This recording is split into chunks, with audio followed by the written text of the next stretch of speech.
All right, so thank you, Citris Foundry, for having us today. We're going to be talking about hypothesis-based prototyping, and this session is brought to you by Imagine I5. So Imagine I5, we are two co-founders. My name is Sarah Kalick. I'm a medical device engineer.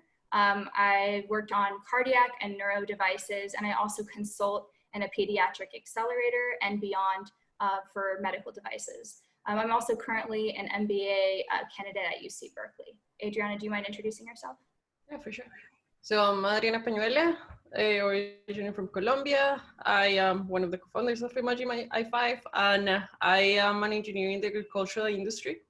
And I volunteer in EWP, so Engineers Without Borders, around the world. I am also a UC Berkeley MBA candidate, and yeah, my heart is very close to like this development around the world and seeing things differently from the social impact lens. Yeah, thanks, Adriana. And what Imagine I5 is we're a creative think tank dedicated to social impact. So we offer consulting services ranging from ideation all the way through to product launch, as well as these sort of workshops to really help people along. We really do believe that everybody has the right to co-create the future, and that's what we're all about. So feel free to reach out to us into the future. We'll give a little bit more contact information at the end. All right, to start off, we were wondering if you guys can fill out the poll that Adriana is going to launch here. What stage is your project company in now? Yeah, so is it early on in ideation, or are you empathizing with the customer, figure out the landscape, or is it like prototyping? We heard that some of you are prototyping right now. Is it in the marketing space? You're developing the business plan, you're raising money, or you're like very far along and raise a ton of money and you're ready to make the big bucks? How, like, where are you at? Yeah. All right, we're gonna go ahead and end that poll so you can see the results. So majority of you all are in prototyping, so that's good. You came at the right time, so I'm glad to hear that. Empathizing with your customer, we do have a lot of that in our session today. You know, understanding the questions and assumptions that you're gonna face. So hopefully we can help you out there too. All right. And then one more into the chat. Could you please put, what problem are you solving? You know, kind of put out your problem statement. We're pretty curious about that. So are you solving problems in the health space and for COVID related stuff, or is it particular to different other spaces? Yeah, we just invite you to just write it out in the chat. Okay, so I see that Yo Afosu, sorry if I'm mispronouncing your name. So you're making diagnosis and monitoring of red blood cell diseases to make it more accessible. Nice, that's really cool. I see that Navid is developing a therapeutic ultrasound system. Oh, that would be fantastic. Yeah.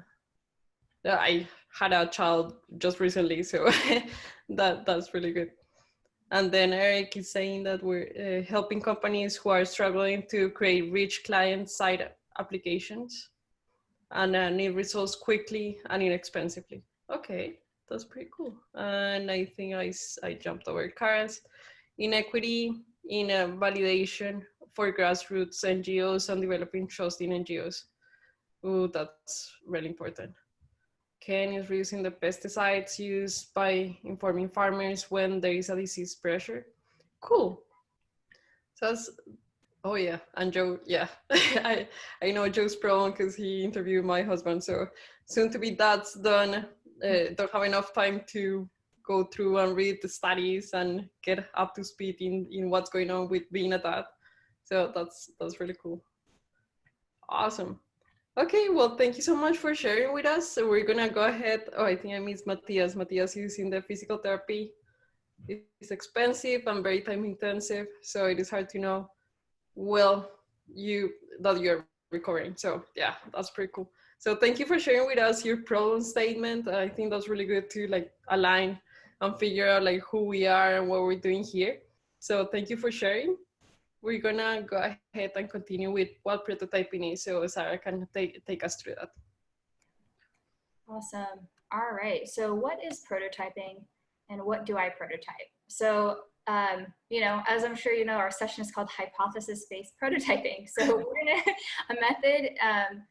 a method for evaluating a prototype is you first start out with a hypothesis. You need to evaluate whether you can accept or reject that hypothesis or tweak that hypothesis. So you're looking to hear feedback.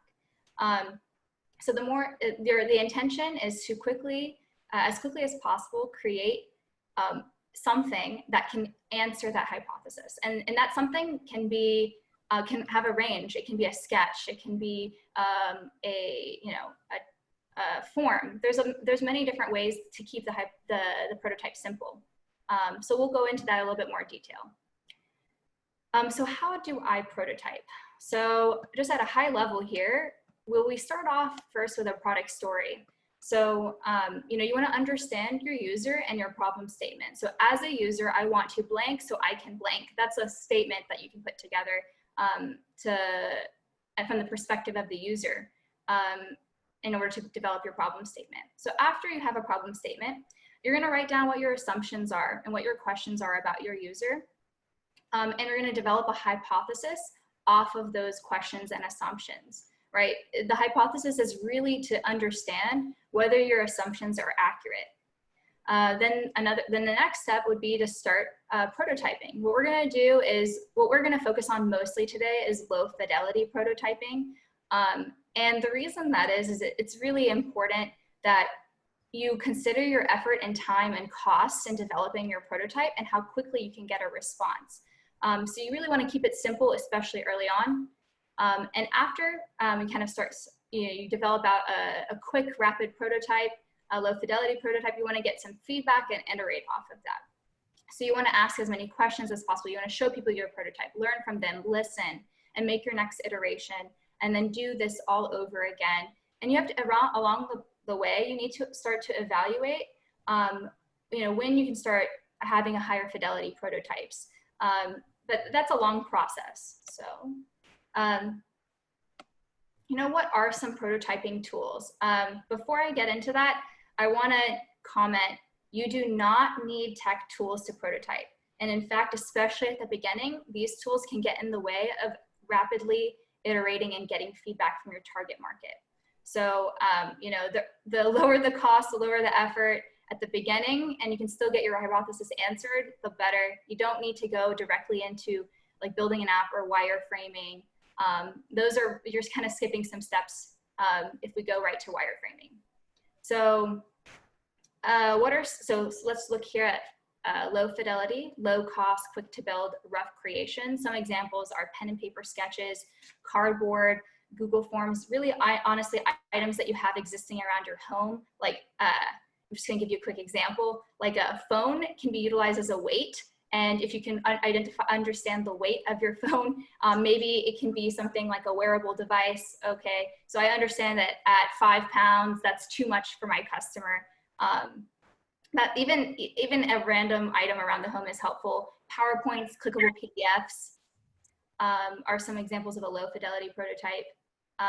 Medium fidelity prototypes, slightly more detailed, still rough, closer to solution. Some examples of that are painted, like an item painted for a look, basic physical items also around the home, maybe something a little bit more developed at that point. Wireframing using Balsamic or Miro. I'm not sure if you're familiar with those tools. We can give you those references. You know, maybe some sort of web template, such as Wix, a quick 3D prints. You know, those are just a few medium fidelity. And then when you get to high fidelity, you know, you're gonna be closer to the final kind of MVP. And so detailed, more time consuming, more money to build that out. So some examples are Proto.io wireframes, precise 3D prints, supplier made prototypes, a coded app or website, CAD assemblies using SolidWorks or AutoCAD. Any questions? I think I heard somebody that wanted to speak. Any questions so far? So we're gonna kind of stop here really quick. It's like, at what prototyping fidelity stage are you? I think there's difference where we are versus where we should be. Well, that's a good, can you expand on that a bit more? Because I know we always feel like we should be farther along because we have to, you know, go as quickly as possible. Can you expand on that feeling a bit more? So I think we jumped from low fidelity to high fidelity without doing the middle fidelity. And right now we're seeing that our high fidelity is like taking a lot of time. We're developing an app, which is taking a lot of time. And then we're not even sure that that's like exactly the features we want to have in our final app. So that's why I'm like, maybe we should have thought more about mid fidelity testing. Yeah. Well, I definitely would look at Balsamic for that because it's so easy. Or even like a clickable PDF is great. I know that that might be even a little bit more low fidelity, but I totally understand you. It's super easy to go right to like, I have an idea. Let's build out the app. But yeah, usually we're gonna see that we don't fully understand our customers. So that's awesome that you recognize that. That's great. I think that's a good place to be. At least like, I know that I need to step back a bit more. So I'm gonna end the poll here. So most of you guys are at low fidelity prototyping, which is awesome. That's what we're gonna be focusing on primarily today. But you know, we will provide some references for mid and high, as you saw earlier. So we can help you out too. Jump in real quick here. Yeah. And say that even if you are at high fidelity with an app or the product that you're building, you can still use low fidelity prototyping to test new features, right, Matthias? Like if you have something, like you can use low fidelity prototyping at any stage you're at to test your hypothesis. So it's not something that you have to do just at the beginning. Totally. Thanks, Kara, for adding that in. Yeah, I totally agree with that. I'm in the medical device industry, and anytime we want to add in something new, we're going back to low fidelity prototyping each time. So I'm glad you brought that up. Thank you. All right, so what are some examples of low fidelity prototypes? You see sketches here, even taking like a household item like a watch and just like taping a sheet of paper on top of it, some cardboard, a weight, you see a form, sticky notes. There's a lot of different ways that you can go about developing low fidelity prototype. And at the end of this, in the middle of this session, you're going to get to think about specifically for your project how you would go about developing a low fidelity prototype pretty quickly. So I just wanted to go through an example because on our sheet that we're gonna share with you is we use a washing machine as an example throughout. So we're gonna look at the long prototyping process of a washing machine. So this is something that we all experience. We all understand what a washing machine is. So the first step is really you have information out there, or you might have information out there for your product as well. What are your competitors doing? So for a washing machine, we probably go and read all the customer reviews on Amazon, understand what is our customer wants and needs, what are their complaints. That's a really good source of data because those are the customers that you're potentially going to want to bring into your product and your company. And then, another opportunity is to sketch it out or to use some sort of PowerPoint to to kind of visually see and be able to discuss what the washing machine might look like, build out some cardboard. There's a long process here. You can then after a while, you can start getting into plywood, starting CAD 3D printing. And it isn't until about a year and a half into the project that this prototype washing machine, we had sourcing from suppliers to make the parts. So it's a long process. You don't need to rush it. It's really important that you don't invest as much time and money at the beginning until you really understand what the problem is.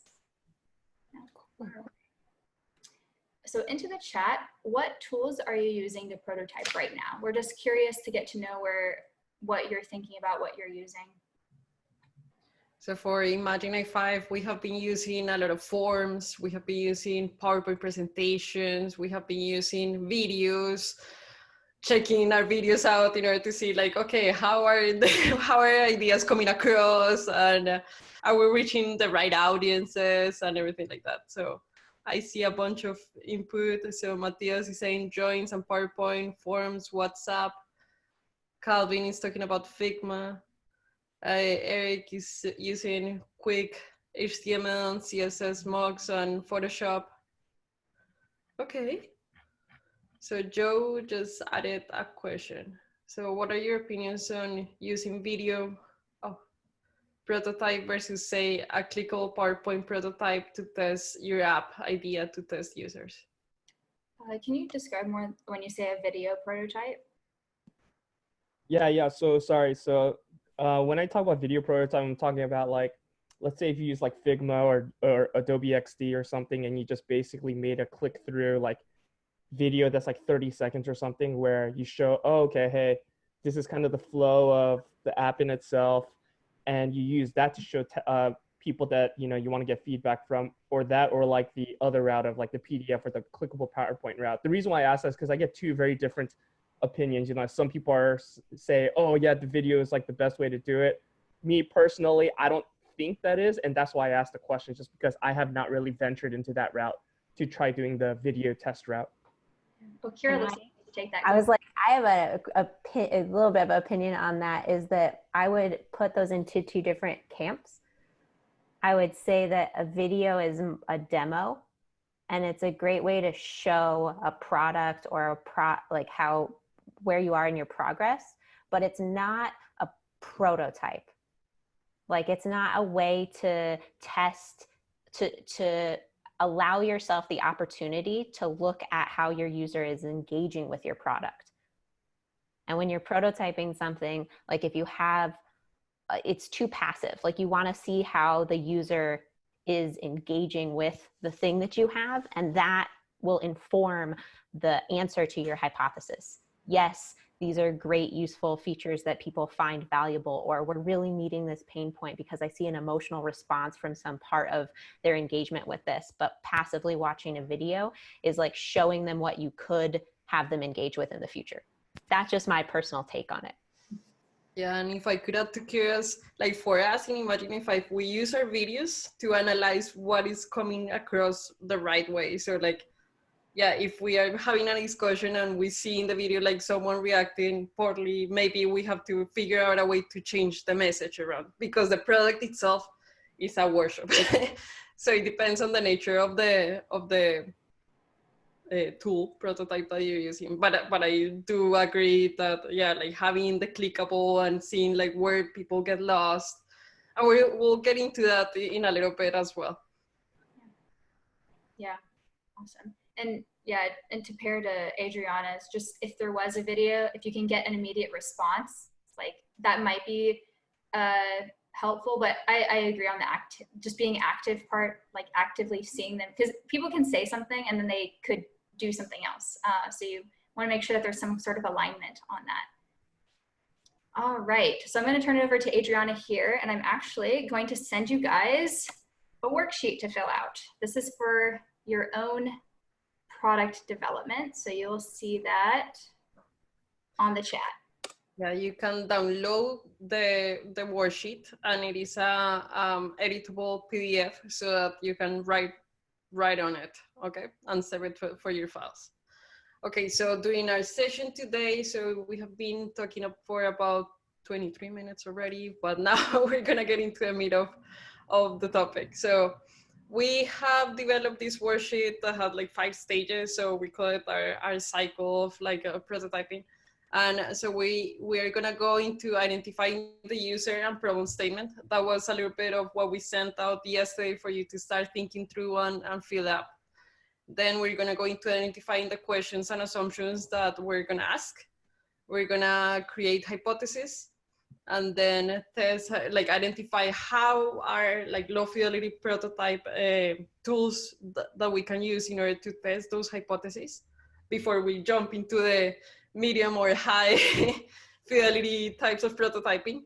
And then we have a tool in order to prioritize the hypotheses in order to figure out like which ones are the ones that you want to go after right now versus the ones that we're going to go after in a little bit later or different stages.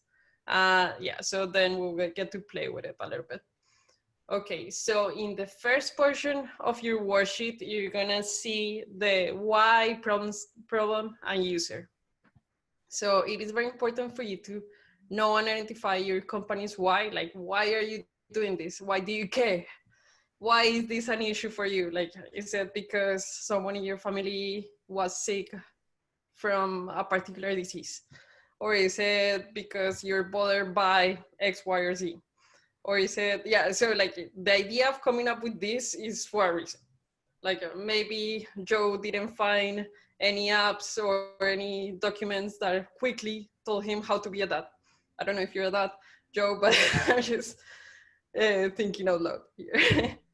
So yeah, that's very important. And then you wanna go and identify the problem statement. So in the problem statement, you wanna know and note like who are you solving the issue for? What are you doing in order to do so? And yeah, so like for example, in the problems, so in let me go back up. So General Electric Appliances, why is to create a product that makes household chores easier. Okay, so make my life easier by doing laundry.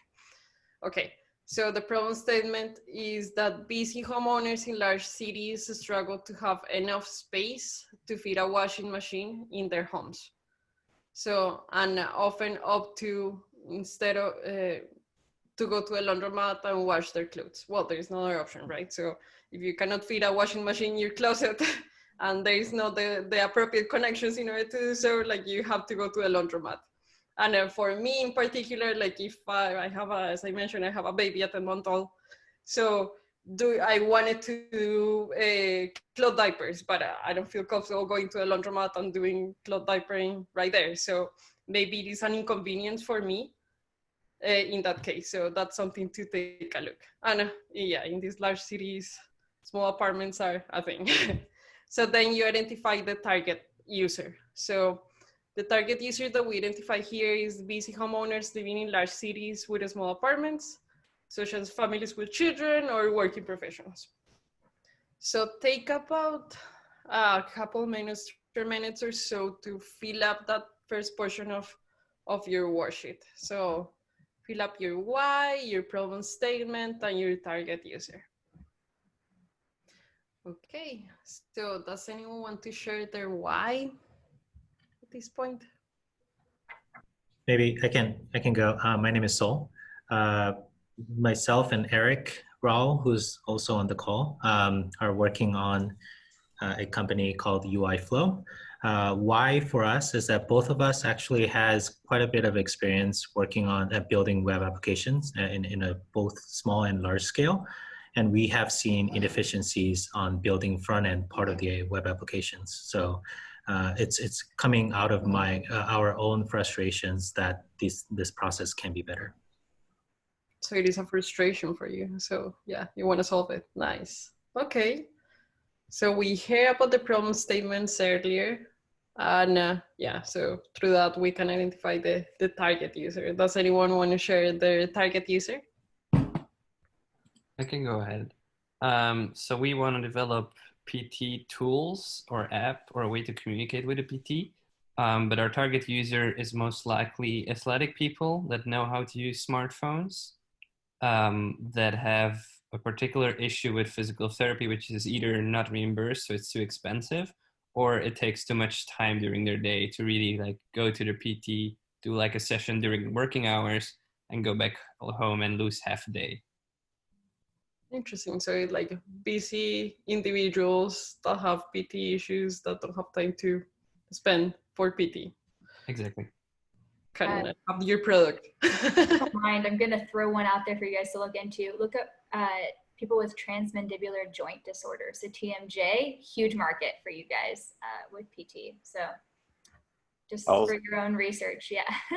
I was also going to say, you probably want to also target non-athletic people because non-athletic people hurt themselves just as much, if not more, than the athletic people. Definitely. Yeah. Good. Really important. Thank you, Eric. Thank you. Awesome. Awesome. Okay.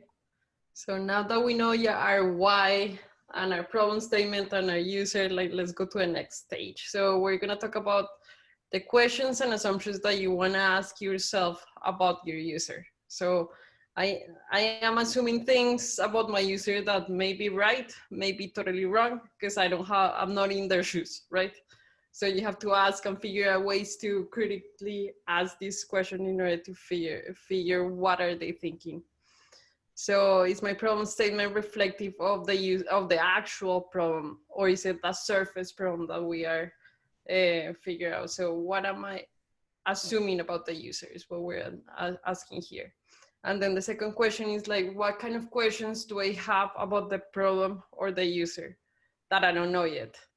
They're like things that, I don't know, like if this is an actual problem or not. So like those are things that we want to consider. And then one more bit that is good to ask is, how might I be inclusive with my solution? So maybe seatbelts, whenever they were invented maybe for men. They didn't take into consideration pregnant women, or I don't know, like other methods of holding a person into a car. So like things like that, and like that have transcended through time are also an important thing to remember, to question, and to not only assume it as an answer. Okay, so if we go to the next slide, what we're gonna have here is have you write the questions and assumptions that you have in your head about your product. So we give you a couple of examples. So in terms of questions for our washing machine problem, we're saying, what is the maximum space customers will have to store their washer and dryer units? So like, how big is that closet that you're thinking of?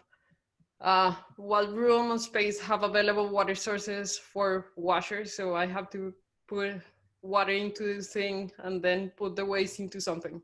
So maybe like being very far away. So other questions that I can have about my washing machine is, what is the minimum load size that like how big is my family and how much washing do I have to do? And how often am I going to wash laundry? And what items are the customer washing? So like, is it heavy stuff? Is it like light stuff? Those are like all good questions to ask about this washing machine problem.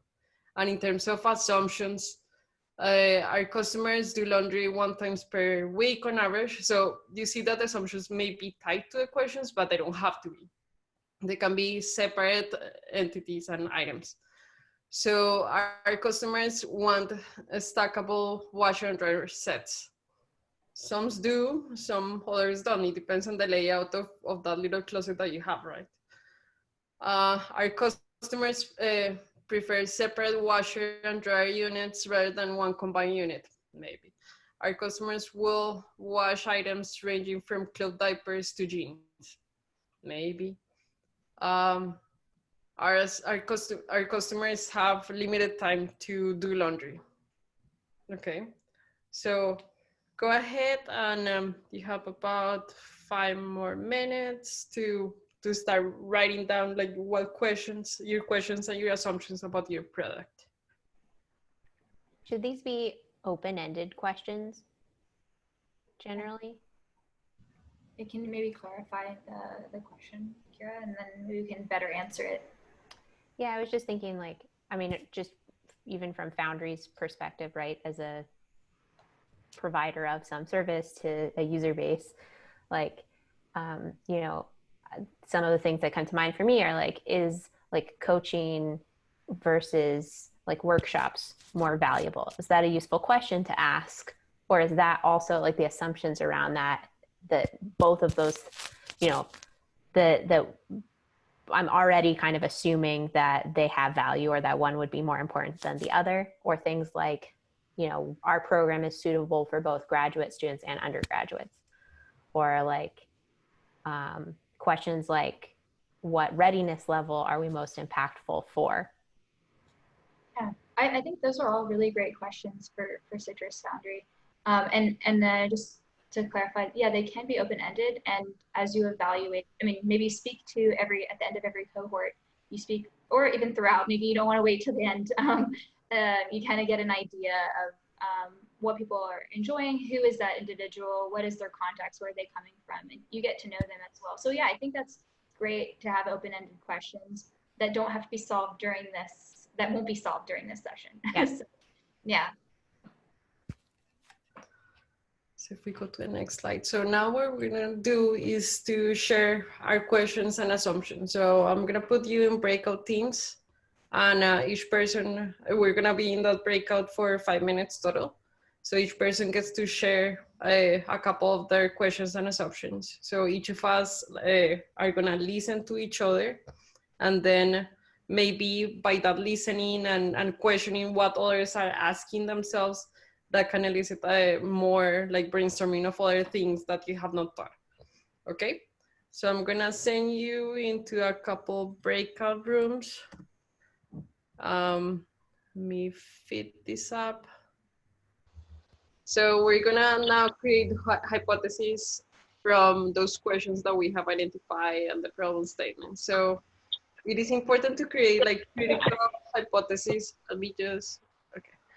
In order to figure, to have something to really test. So it like has to be something that is testable. So the structure for the hypothesis that we are sharing here is to use we believe that the solution that we choose will enable you to for the identified customer, will enable the people that live in the city that want to feed that washing machine to make their life easy. So like for me, like my life will be easier if I could wash my daughter's diapers right here. So I don't have to go like down the stairs and, well, not leave her alone obviously, but but you know what I mean. Okay, so now we're gonna go into how does it look like for creating a hypothesis for our washing machine. Okay, so based on your questions and assumptions, we're gonna create those. And the way the example looks like is that we believe that the stacked washer and dryer will enable our city dweller customers to store their washer and dryer units in a small space. Okay, so it is testable because we're saying, like, we're not really specifying the exact size, but we could like develop that into the test and see, like, figure out like how can we ask questions around and see like, oh, what is one space that you could have in your closet in order to feed a washing machine. But yeah, okay. So that's how the hypothesis look like. And sorry, go ahead, Ikana. Thanks, sorry about that. And we'll talk about how you can test that out in the next step. So don't worry right now, just think about your hypotheses, and we'll match that up with like a low fidelity prototype. Yeah, so for that, like, take your questions and assumptions and feed those questions and assumptions into the hypothesis. I want to emphasize the time. So I understand that all of this might be a short period of time, but take this worksheet with you and really utilize it and think about, at least it gives you a little bit of structure. So don't worry if you don't finish, you don't turn all your questions and assumptions into a hypothesis. Just do a few, do the best you can. And this resource, and we're a resource, is always available to you. That's good. So let's go ahead into the next activity. So the way we're gonna do it is that we're gonna fine tune our hypothesis, right? So we're gonna send you back into the breakout rooms, and you're gonna use the annotate feature of Zoom. So the annotate feature on Zoom, the way it looks is if you look up in your screen, you're gonna see more options. So it's gonna do like a view options at the top, and you're gonna see something that says annotate. Can you find it? And then in the annotate space, you're gonna see something that is a text, like is the second icon there. So when you text, I'm gonna be able to write into the screen that I'm at, okay? So if you try it, go ahead and try it in here if you want. I just wanna make sure that you know how to use it. Nice, awesome, okay. So where is this? I couldn't find it. So in the top of your screen, you're gonna see a view options on the top of the screen for Zoom. You got it? Okay, Cool.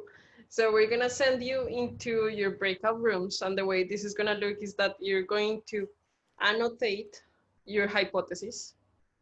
Your partner is gonna read it back to you, and then both of you are gonna identify like the belief, the customer, and the solution. So for that hypothesis. So if you look back at the hypothesis structure that we showed you earlier. So if you go back a slide, sorry. So we believe that, we believe that this solution will enable this persona to accomplish this goal. So maybe identify, like, are you identifying the solution, the persona that you have, and the goal in there, okay? And just for one thing to make sure I'm clear, the purpose of the annotation is just for each of us to write out our hypothesis together, and we can see it at the same time, right? Yes, exactly. So you can see it, and if the other person reads it back to you, maybe you like it activates some other questions that you have about that specific hypothesis, just like by hearing it from the other person. So that's how it would look like. So pick one or two hypotheses, or as many as you want to go through, and we're gonna give you like 10 minutes. Sound good for this? I think 10 minutes, and we'll check on you guys. Okay, cool. So I'm gonna send you out to the same breakout rooms as you were before, okay? So see you in 10 minutes. So Sarah, I think I'm gonna send it over to you to take us to the second half of the process, which is the low fidelity prototyping. So Awesome. All right, great. I'm not muted. Okay, perfect. So what are some low fidelity prototyping tools to experiment and test hypotheses? So I want to emphasize one more time that you do not need tech tools to prototype, especially at the beginning. I really want to just push that. You know, sometimes we just go right to medium or high fidelity, and it slows you down from really learning about your customer and what your customer will need, and what the problem statement is too, because you're sometimes refining that. So Kira had asked us to separate out hardware and software. You know, some of these, they're definitely interchangeable, like some of the low fidelity prototyping methods. But I just wanted to separate it out for a bit, and we can talk more about that too later on. Everybody is hearing me okay? Just wanted to make sure. Just thumbs up if you don't mind. Yep. Okay, awesome. So some examples for software. So pen and paper sketches. I know that, you know, just drawing out what the user interface might look like at the beginning, and like seeing how they might interact, just even through like, we'll show you a video later of how you can go about doing that. Very helpful, good information early on.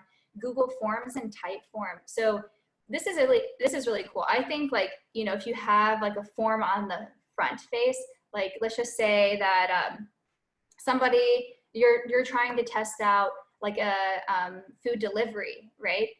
What if somebody could put into a form what they want, and you do on the back end all the ordering and everything? They have no idea. They don't know anything else except all they see is this form that they filled out. That's still testing out the software of your product. Maybe into the future, you could develop out an app, or some like way into the future, you can develop out an app where it automatically places that order, but that's not necessary at the beginning. You're just trying to see how many customers you have. Can you actually make some sort of money off of this? So that's a good way to just have like a form as a user interface, and they're none the wiser that you're in the back end. A PowerPoint is great, clickable PDF. And reading App Store reviews, so seeing who your competitors are, or like, I know there's different types of software. Looking at your competitors, seeing what their customers are facing is just a really good start. And you get that information to evaluate your hypotheses pretty quickly. So on the hardware side, you know, pen and paper sketches as well. I mean, I'm not sure how familiar you are with industrial design, but they draw out, industrial designers draw out the product, and then they just note what the material is that they might use for that. they could use cardboard. You can kind of cut out in different cardboard pieces, kind of get the feel of it. Is it the right angle for the hand? Just an example. Also, Google Forms are a great way to get some sort of general feedback. And also reviewing Amazon store reviews if you have any if you have any competitors that are selling similar product. I know some of you noted that you're in the medical device industry, so I'm in the medical device industry as well. I would look at the social media of those competitors, because you will see comments from their customers, and oftentimes those are marked as complaints. So if there is something wrong, so you want to take note of those things too, so you can tweak, understand if your hypotheses are accurate. And that's just a really good start. I know that maybe not reviewing a review is not a perfect way because you don't directly interact with your customer, but it's a good first step. All right, thank you. So we're just going to show you this quick video of how you can use paper and pen to just create a prototype. So I'm going to share computer sound here.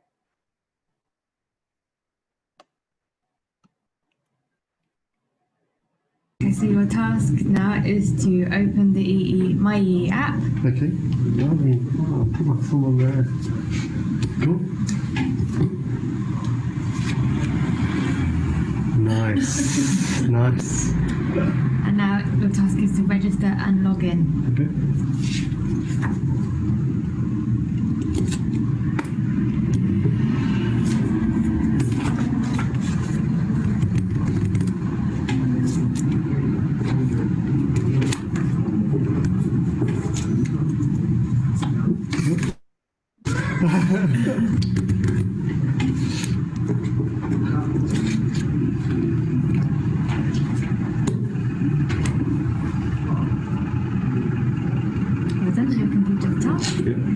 The next task is to remove the minutes tile from your home screen.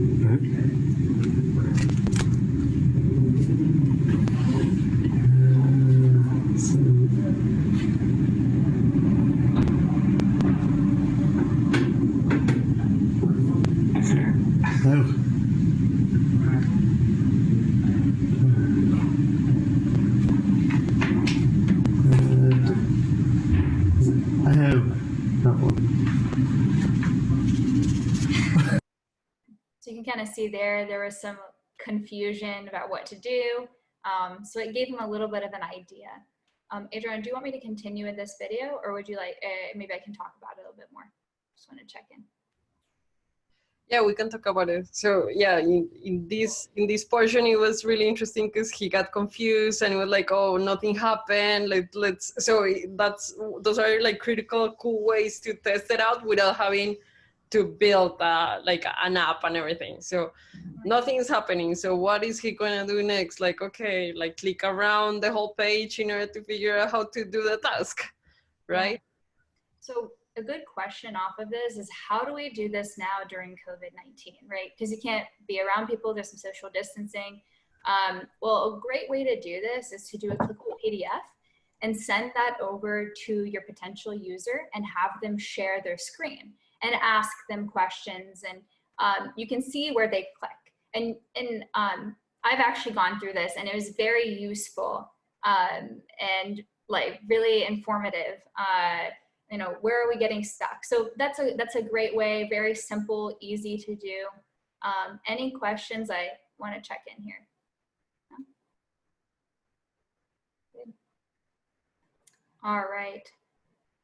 So we're going to do something a little bit of a sideways thinking here. It's, you know, look on top of your desk or look around and pick an object. Some creative thinking. So how would you use it to prototype your hypothesis? I know super random, get you guys thinking, but can somebody tell me a little bit about what they would do?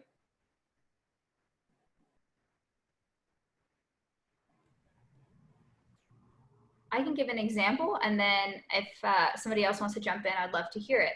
So let's just say I'm testing a wearable device to track brain, like let's just say neuroscience, like brain waves, right? I know that's not available quite yet, but let's just say that is the product that I want to develop. And you know, I want to understand how much weight is too much weight on, like maybe I'm kind of creating a product to sit around their head and onto their ears. What would I need to do? Maybe, you know, I can grab, I have this here. I could take out the straps and understand so this is actually a component to hold my wrists in place. And I would just take out the straps and I would kind of weigh the straps and see, okay, what is the comfort level of that? How is the weight? That's just like a really fast example that you can do. What about you guys? I want to hear what you think, or sideways thinking. I want to jump in with something that comes to mind that people are generally familiar with, is the Google Glass. So you guys all know the Google Glass thing, and like they have this huge like prototyping garage on their site, and like very, you know, pipe cleaners and all sorts of stuff and things where they can make it. And they did all of this product testing, right, for like putting like a, you know, a little weight and testing like that hypothesis, and they're asking that. And the thing that they didn't do was think about how people would socially respond to feeling like they're being recorded from someone else's glasses. And that was part of what made that product tank, even though it fit the wearer. And like, so just to throw that out there and thinking about how, and this isn't just something that applies to hard products, but also software and things like that, is like, that's why I think it's so important to think about all of these assumptions and questions, because the social impact of that product interpersonally was more important to test than the actual product itself, even for hardware. That's totally true. Maybe to play off of the previous example, the earlier hypothesis would be, do people want things sitting on their face? That's the previous hypothesis. And then the second hypothesis, let's just find out, we say yes. Then it's like, okay, what might that look like? What's the weight of that? That is appropriate. What size? So yeah, definitely, Kira. That's like, yeah, making sure that our assumptions are considering, or our assumptions and hypotheses are considering all social aspects too, not just developing the product out. Yeah. I love that question. Do people want something sitting on their face if you're doing some sort of like medical device scanner? Like, exactly. And then what would you do if the answer is no?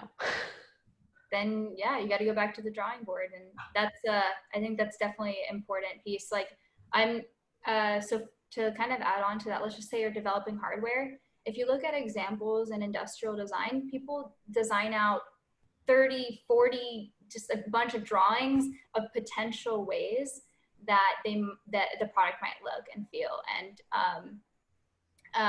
it doesn't have to be the same like original concept. So you definitely want to play around and see all the different ways and sometimes your solution might not be what people need. And so it's like, okay, what's the real problem? Yeah, and to add to that, like, what if I'm wearing something on my head? Like, would I go out, or would I like be comfortable going to a supermarket with that thing on? Like, would I be like stare weirdly? So like, yeah, those are the social aspect. You can use the person that is sitting right next to you in order to feel like, how are you feeling, and how are they feeling about like the way they're looking at you. Maybe that's uncomfortable, and that's something else that you can start putting in and plugging in the DI component as well, right? Cool. So what would you guys say are some of the some sideways thinking here that you can use? So I can start maybe. I found this, which is like a cover that you normally use when you go out, but since everybody's sitting inside, nobody uses it anymore. A big portion of our digital health app is actually people recording themselves and people with injuries. So you might want to ask people with like a knee injury or recent knee surgery patient to like, hey, put your phone like 6 feet away from you and like record yourself while you're doing an exercise to either like evaluate later or send it to a PT. But this is something we did actually early, but you could also do it with this. Just like give this and be like, hey, put this on the ground somewhere where it can kind of see you as if it's your phone, and like see if that person can physically do that or not. And if it's intuitive for that person to like find a way to like position this so that the camera views him or herself, which is also a big question we had, like, will people know, or do they need a tutorial? Or, but at least young people are very intuitive. They just put it against like a table or something. Perfect. That was a great example. Thank you. Anyone else want to share? There's one that I know of where someone was trying to test like a tire pressure gauge service, and they used bath mats for people to drive their car onto, because they were testing the social implications, like Matthias, like you said, like if people would do it, is that a way that they would want to engage with your product? I think to some extent we always think about like the form factors and all of that instead of how people, it's always return to your user and how they're actually, are you meeting their need in some way? Yeah. Definitely. Thanks, Kira. Awesome. Well, this was fun. Thanks for being creative with us. All right. So now what we're going to do is you had identified about 6 different hypotheses or however many you were able to come up with. And what we want you to do to ask yourself is, what are quick methods you can use to rapidly test, to accept, reject, or reframe your hypothesis? So for example, we believe that stacked washer dryers will enable our city dwelling customers to store their washer dryer units in small spaces. So an example of low fidelity prototypes would be, well, mostly, you know, first what I would start off with is looking at the height of existing washing machines with good reviews on Amazon. And then, and then I would also follow up to that is kind of stack some boxes to identify heights, or look at ergonomic data online for average women and men to find that good height, that right height for them, right? If it was too high, that would not be useful. And then if they're struggling also to take things out of the washing or dryer, then that's something else we want to consider. So I'm going to give you guys a little bit of time here. Adrian, if you don't mind, I think it's about 15 minutes. She's our timekeeper, so I want to check in with you. But we're going to give you guys some time to just think about how you might create a low fidelity prototype to answer your hypothesis. What we're going to do now is we're going to ask you to prioritize your hypothesis. You know, what we're looking for is you're going to prioritize it around impact versus effort. So you want to add your hypothesis number into the quadrant. So impact is defined as perceived value to the customer, urgency to answer this hypothesis, and net benefit to building that, to overall building out your product. And then effort is defined as level of time and resources to dedicate that's required to prototype. So you want to be in a location where it's less effort and more impact. So that's where we want to focus on first as a prototype, as a hypothesis and prototype pairing. So I'm going to give you guys just a few minutes to do that as well. What if you don't know how much impact your the way to test it might have?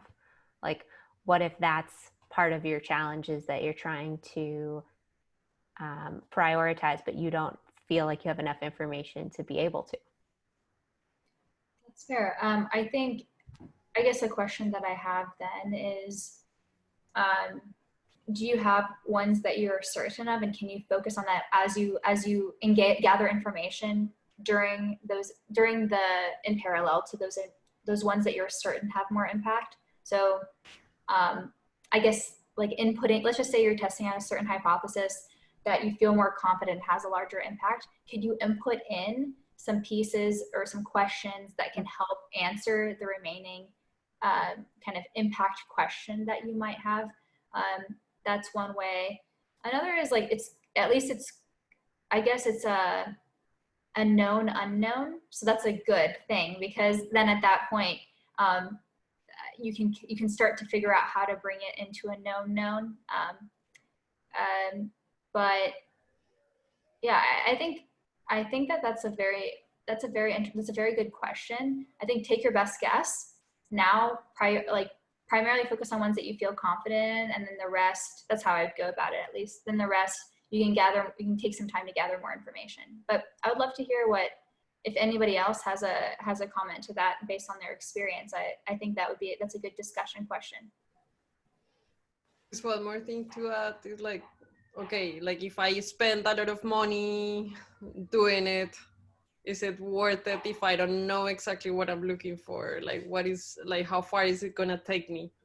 Or like time as well as a factor, right? Yeah. So if it's quick and easy to test, you might as well do it even if you don't know how much impact it would have.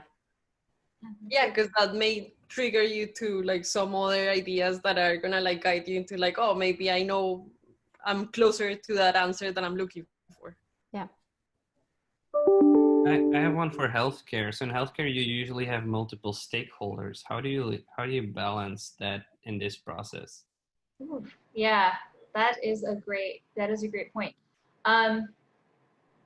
Well, so part of my background is quality engineering, and you have the stakeholders of the business. You have the stakeholders of so sometimes there's certain risks within that. You have the another stakeholder is a patient, and another is a physician, and whoever else might be in that process. This is the way I order it because it's just like a rule for myself as an engineer. But you have to, so you evaluate the risk to the patient. That is the first, that's the primary, because you can't do anything else if there is an impact to the patient. So I evaluate the risk to the patient, and then I would say physician. Well, those kind of go parent, and then last, then I would say would be business. But you need to evaluate it. Like, I'm not sure. I'll have to talk to you more about this separately. But there is such a thing as they're called FMEAs. So what that means is essentially you're taking out like, this is all the potential things that can go wrong, and this is how I could potentially mitigate it, and this is the testing that I need to do to mitigate that. And you develop that risk out based off of the catastrophic risk to all the way to minimal or negligible risk. But that's a whole nother process specifically dedicated to the medical device industry. We can talk about that another time. It's like, I would jump in and say for like generalists, and you're gonna think about, you have a customer and you have a user. And like when, often if you're like in a double-sided kind of marketplace, or you're helping peer-to-peer connections and things like that. And if you're like I'll use an ed tech company, for example. Like if you have users that are students, but you're also making maybe a platform for faculty or teachers to provide teaching content or things like that, and students also use the platform to engage with those courses that they're taking, right? Who's your customer? Who's your user? Like maybe you're selling into the school district, but your user is the faculty and students. That can feel confusing, and like you don't know who you're supposed to be focusing on. To me, your actual product, like who's the active engager and not just like a passive consumer of the content of it, your user is going to be the teachers, the faculty, the people who are going to be building their course content and using your platform in an active manner, even though you're selling to a school district. And so if you're not aggressively pursuing value to that user, it's meaningless to think about the school district. So that's my one, yeah. Perfect, Kira, thank you. That's interesting, Kira, because we have like physical therapists and patients, and like, for example, one of our pilots showed like quite high compliance of exercises, which like physical therapists value a lot and physicians value a lot. Mm-hmm. But then all the patients said it was just such a pain in the ass that like they knew they had to do the exercise and they did them, but they said like, I don't want to use like none of them like would pay for it, let's say, right? Right. So that was like a situation where we were like, okay, like which conclusion do we draw from this? Do we not pursue this, or do we? Because it gives value to one of the two. That's super interesting, and I would want to know, like, who are you selling it to? And then like, how is that? Because I could think about it a little bit from something like maybe it's like John's product with like parents and children, right? Maybe we can think about like parents and children as an analogous product line or experience or space to something like physicians and patients, and say like, okay, well, even though the patient might not like it, if you're selling into the healthcare system or to physicians and they love it, then they're going to make their patients do it. Like, and even if the patients don't like it, if they're getting positive outcomes from it, that might be more worth it to pursue delivering quality content to your doctor than it would be to make something that that patients really like. That could be like next step. Like your MVP is just doing something that physicians really like, and then you can figure out prototyping later to make it slightly more user friendly for the actual people who are sick. Thanks, Kira. But it's not an easy it's not an easy answer. Awesome. Thank you. All right, so I think what we're going to do next, I'm going to pass it over to Adriana here, and she'll take us. Cool. So what we're gonna do next is like, okay, we have written down our hypotheses, and we have written down like potential ways of testing those out with low fidelity prototypes. So now let's play a little bit with that, right? I'm gonna break you up into 2 groups, and then like you can take one of the hypotheses for one person and the prototype, and start playing with that idea and help each other out in that development. 10 minutes to do so. I know like, yeah, each of you want to develop your idea for your own product, but like, let's just play around with one idea for each team and see where it takes us. Maybe like that is helping each other out a little bit more. Okay? Okay, we got you back. It was a quick time for you to brainstorm on one person, so maybe one of the 2 teams can share the idea of the prototype out, and maybe we can all learn from each other and see how we can apply it. Well, I'm gonna pick on Joe. You're on. All right, yeah, I'm on the hot seat. As far as the prototyping, when we're talking about low fidelity prototype, something that was briefly mentioned, we didn't get to hash it out too much, was using like, in my case, is a mobile app that presents information in a timely manner. So why not just use text messages, like existing technology, like text messages, email, or calendar notifications, to try and, because everybody says, oh yeah, that's a great idea, I'll test it out, but basically see not what they say, but what they do from it. Like, do they actually read it? Like, what are the timestamps between the time of when it's sent to when they actually read it? And when it's time for feedback, in if anything, do they actually even respond to the feedback form? Or did they just give one-word answers? So things like that was kind of like, I don't know if that was kind of like in line with the low fidelity prototype you're talking about, but that was kind of briefly mentioned, an idea. Yeah, definitely. I think that's fine. So do you get the feedback from the users whenever they read it, or is it, well, like you see that they read it, but? I think more or less it's measured, it's like we take note of it. Okay, hey, maybe that gives us insights as to if this is actually useful, or if it's just more of a nagging, like they don't really care for it too much. The fact that they read it, like, it's helps us at least think, okay, we might be onto something. If they don't read it, then okay, we might have to change ideas. That's cool. That's a good I think that's a great transition. Yeah, or like at least evaluating the text or email calendar perspective. Yeah, great. Yeah. What about Crystal? Do you have a quick insight into what you talked about? Yeah, it was like a bit confusing because there is a 2 sides. So we want to serve NGOs and also corporations. So it was kind of difficult to distinguish between like my hypothesis at the beginning. So it was complicated. So at the end, what I wanted to know is like how to make more efficient. Like I believe, or we believe that the like a method to validate NGO data will make easier for corporations to find the correct NGO to get the funds. So one way to test that is giving like different NGOs, like a group of NGOs with the different information, like to the corporation, just one corporation that has money like available to give CSR funds.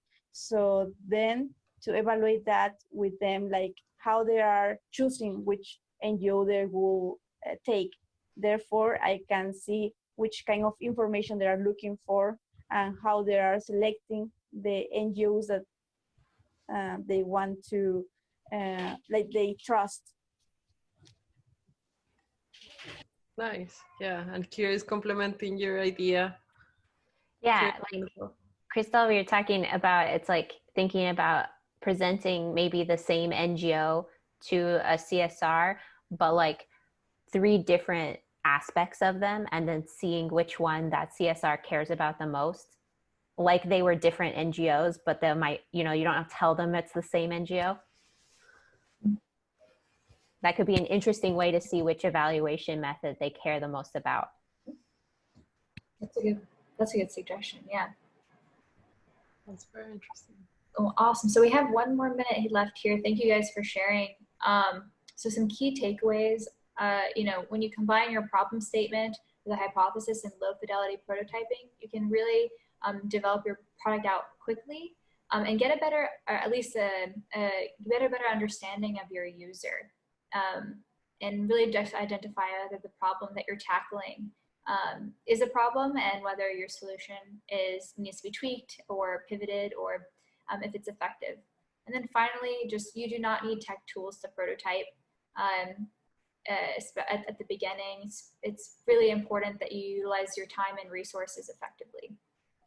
And if you guys want to learn more about us or contact us for anything into the future, whether that's consulting or just chatting about getting some sort of mentorship or holding another session like this, you can contact us at imagini5.com. So thank you so much for your time today. I'm glad we got to know you all a little bit. Anything else you want to add, Adriana?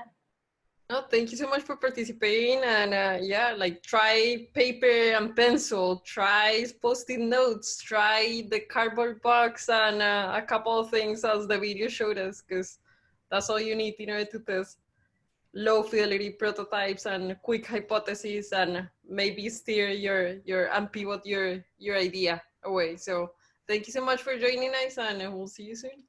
Yeah. Thank you. Thank you. Thank you. Okay. Bye. Take care. Bye.